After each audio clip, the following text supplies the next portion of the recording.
Hello and welcome to Profiles in Risk. This is your host, Tony Cañas, and today I have with you Aravind Ravi, CEO and co-founder at Inaza. Aravind, thank you for joining me today. How's it going? Great. How are you? I am doing fantastic, absolutely fantastic. And we are recording on July 26th. It's 4:09 p.m. Eastern for me, and are you currently you're in Dublin? That's correct. Yes. So it's got to be like 11 p.m. for you. It's actually 9 p.m. Oh, okay, that's not too awful. We'll get you to bed in time. Okay, awesome. By the way, I love Dublin.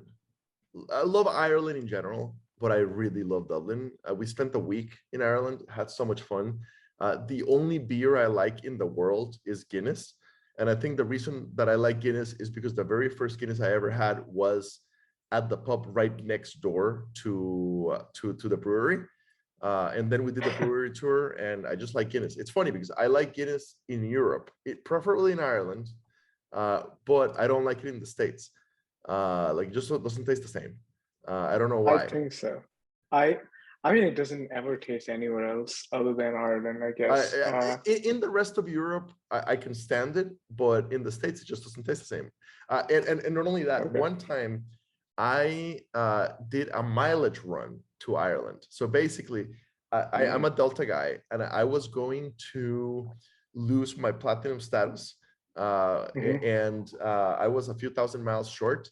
And Delta had an offer. So I flew Atlanta, Chicago, Atlanta, Atlanta, Dublin, had one Guinness and flew back Dublin, Atlanta, and I kept my status. That's amazing. I got sick like we had just taken off Atlanta, Dublin, and I started developing a what's it called?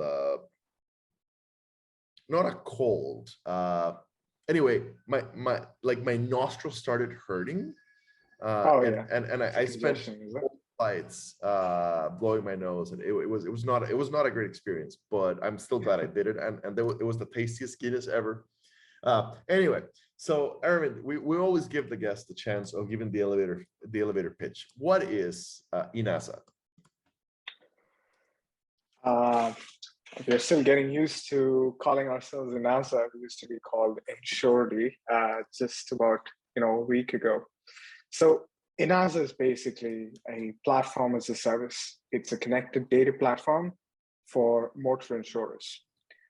What it means, I mean, we often say we are a connected data platform, but what the hell does it mean? So what we do is we collect data from several different sources for analyzing risk in motor insurance. So that data could be from telematics devices like an OBD dongle. It could be straight from the car. It could be mobile-based telematics or anywhere else, right?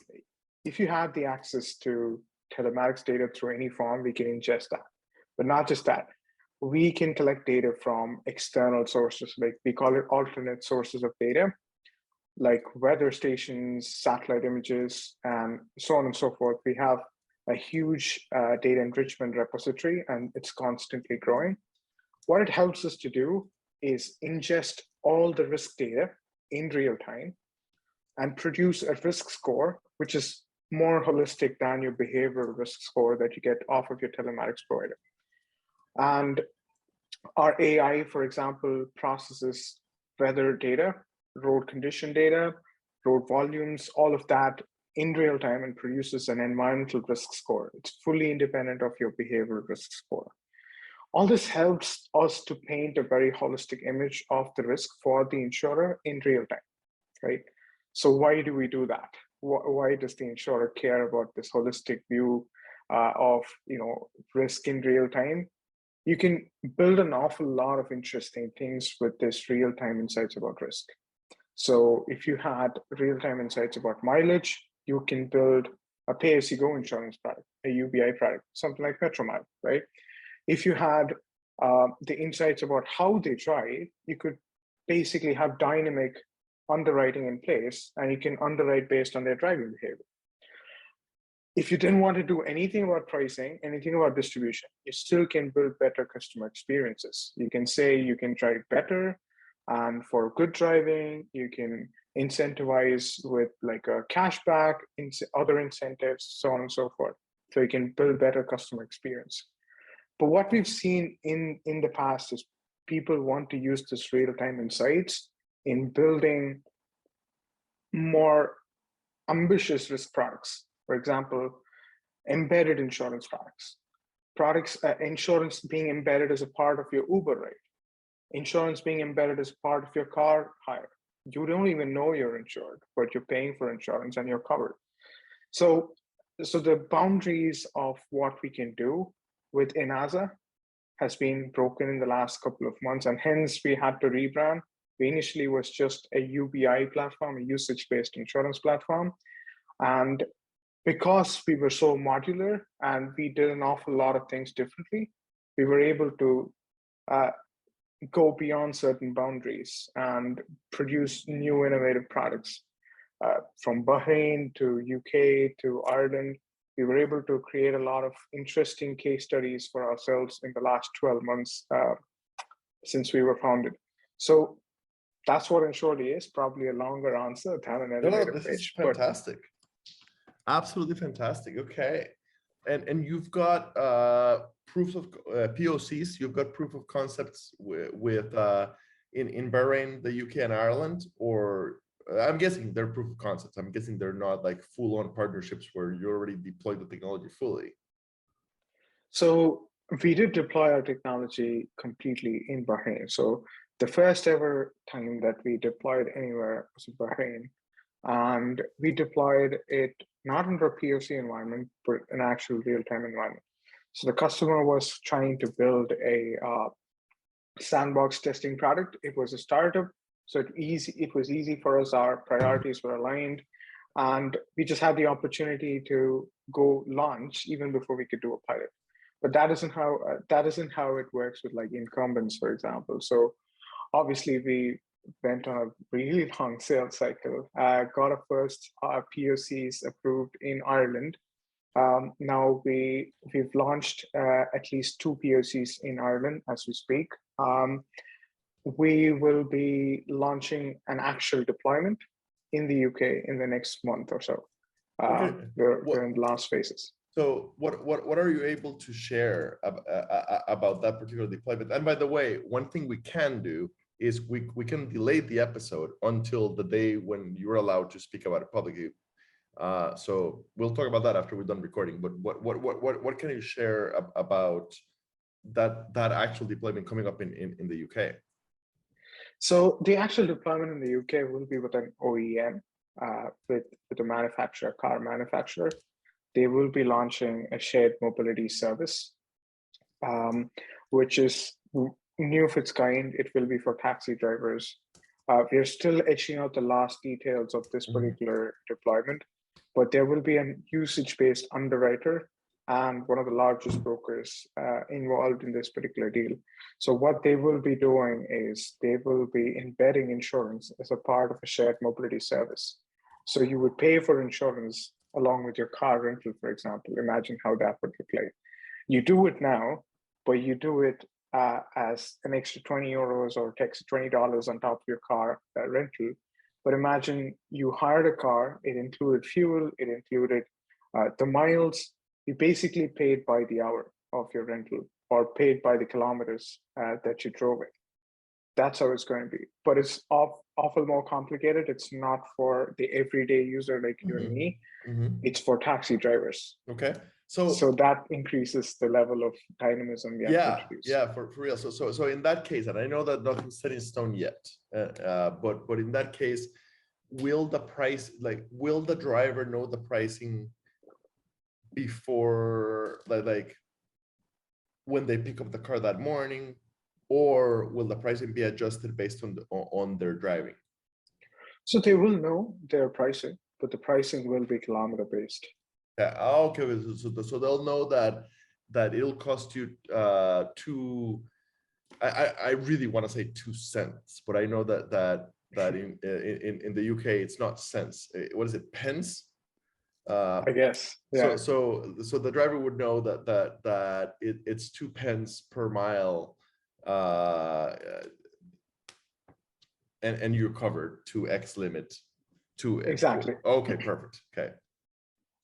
So and they wouldn't know if they're paying for insurance or not. So they would rent out the car and they would pay a kilometer-based fee, for example, Yeah, or an yeah. hourly So fee, and yeah. insurance is included as part of it. Okay. So yeah. So it's completely embedded. Right. I have no idea what the rate would be, but you pay £2.50 per mile, or you can choose to pay £16 an hour, and it includes gas, it includes insurance, it includes the rental of the vehicle, it includes Exactly. It includes everything. Yeah. Okay, and will they likely be able to get contracts as short as a day, or is it like a week? So potentially in the long term, but initially it might be for about a year. The contracts might be for a year. Okay. The contracts might be for a year. However, they would be paying for the number of kilometers that they would drive. So it's similar to lease. Like here in the US, I don't know about the UK, but here in the US, the lease is, a long contract, and you get a limited amount of miles. If you go over those miles, you pay more. So it's kind of similar, just kind of a more modern version of that, specifically for taxi cabs. Something like that, yes. So it's very close to what you described there, yeah. Okay. That's pretty cool. Okay, and is there anything like that in the UK right now? Before you guys launch? There are a few car rental apps for like the everyday consumer, which obviously includes insurance, and it's mileage based. But there is nothing like that for this particular customer group. If you spoke to any insurer in the UK right now, they would almost categorically say no to such a deal, because the kind of risk that because they are insurance companies. Exactly. And they would not necessarily have the right set of data to underwrite it, if you know what I mean. Of course. And even if they did, that wouldn't inspire the confidence in sort of buying that risk. So there's a lot of, the real-time insights that we bring in, and obviously the backing of a large OEM means those risks are sort of mitigated for the insurer. So it's first of its kind in its customer group, in its market segment, but there have been other projects that exist in the UK, even in Ireland. Okay, cool. So the listeners of our show tend to be either broker side professionals or carrier side professionals. And by the way, I just realized that for the whole day, including this recording, my sound has been captured by this little microphone, not this big microphone. So I hope that the quality of the audio has been good. Anyway, my apologies to the listeners if the quality of the audio today has been less. I'm not used to working with headphones. I have family in town, so okay. So the listeners are likely to be brokers and carrier professionals, historically more US heavy. But if we have carrier and broker side people in the UK, Ireland, etc., who should be reaching out to you? So carriers that are specifically auto carriers, or like who is your target partner? So I think a target partner is a progressive broker or a carrier. So innovation can be led by a broker or the underwriter. It could be starting from anywhere in the value chain. We're literally a tool for innovating, a tool for you to distribute insurance in a new way, a tool for you to underwrite in a new way, and that's what we are. So you could be anybody within the insurance value chain doing distribution or underwriting. You could reach out to us. We probably have something for you. We might have case studies that we've already deployed in the US that we can share with you. or you could have specific distribution problems. For example, there was a broker that we spoke to in the US who wanted to do embedded insurance, but embed insurance as a part of their home policies, which is already embedded as part of their mortgage. How would you go about that? Mhm. The only touch point that they had was their claims and their all their policy management was through an app, and we could easily put an SDK within that app, and that's it. You can start insuring their motor, like their auto policies. So you would get the real-time stream of when they're driving around. You would get the information about their mileage. Then you could start insuring them in a more dynamic fashion. So that's just one case study, one discussion we've had in the US, and that was broker-led. Now we are also having conversation with like carrier partners, but it's in the early stages, who might be interested in something completely different, optimization of portfolios, dynamic underwriting, so on and so forth. So it doesn't really matter if you're a carrier or a broker. All that you got to be is a progressive, innovation-friendly person and having an appetite to take your product to the next level, and we can have a chat. Okay. So how I always love to hear how did the idea happen? How did you realize this was needed? So it's about an 18-month story. So it was peak of COVID, and I was working on actually an academic project which predicted road accidents in real time. So I always had passion towards doing something about road accidents, and I was doing my master's in financial technologies. That was the right opportunity for me to do something about it within the insurance space. So the idea was, what if I had all the data in the world and I had historic road collisions from 10 or 15 years of collisions in a particular country. And luckily we had it in Ireland, and few other countries in Europe makes it publicly available to you, 10 or 20 years of collision data. And with that and historic weather data, I was able to predict accidents using just weather information and road conditions and so on and so forth. And a lot of revelation, things like surface coefficient, which is like surface friction of your roads, were highly correlating to road accidents in a country like Ireland, which is very obvious. It rains a lot in Ireland, and anybody here would know surface friction has to correlate. But that was not a candidate for underwriting. That was never a candidate for pricing of policies. But then this model was able to understand that, was able to kick out a risk score. All the more importantly, it was able to predict accidents in real time if you had the weather information, if you had the road condition. That's where it started, honestly. So initially, I'm a big believer in lean product management. So I went out and really had a lot of customer interviews. So I would have spoken to heads of underwritings in different insurance companies. And COVID was the right time because they had a lot of time and they wanted to talk to people like me who was working in their dark rooms. And I had a lot of interesting conversations. But what was interesting was nobody had a platform. Like there were glimpses of APIs, but nothing close to the real deal. And insurers didn't really have a platform which can adopt solutions like these, adopt models like these. They cannot, even if I had the best technology in the world, they cannot adopt it because they work on archaic systems which were invented by actually T-Rex. The dinosaurs invented those technology, and insurers still use that.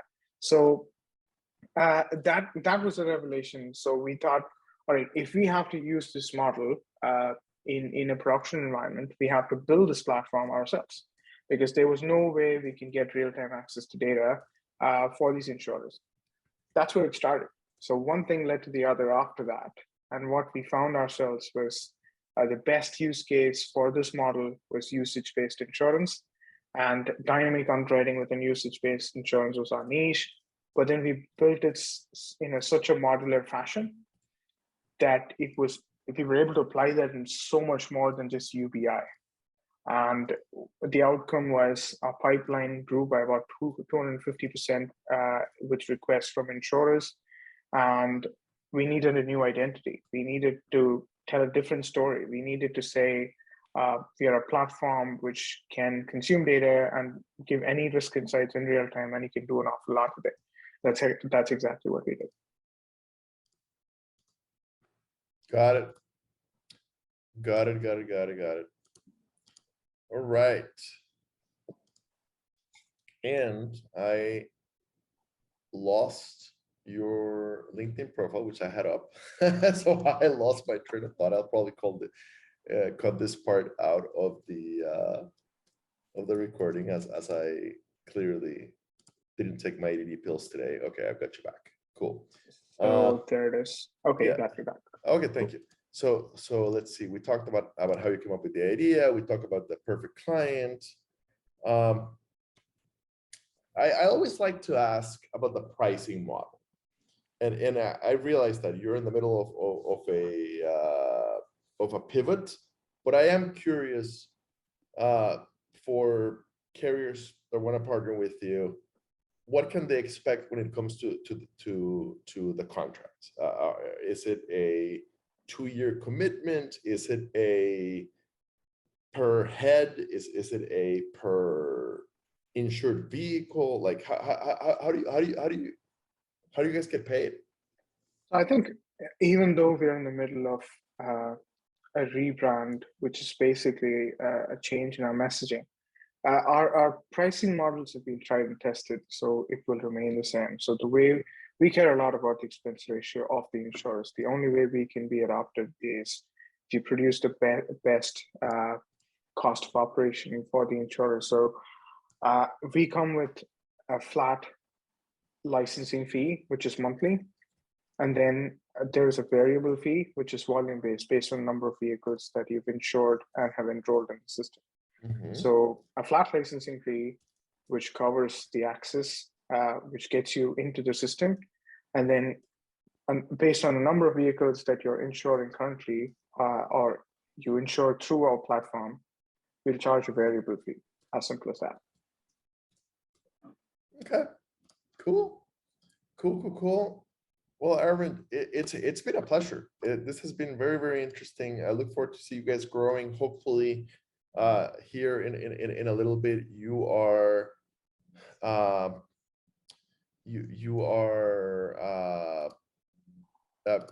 doing some business here in the States, because I'd love to see what that looks like.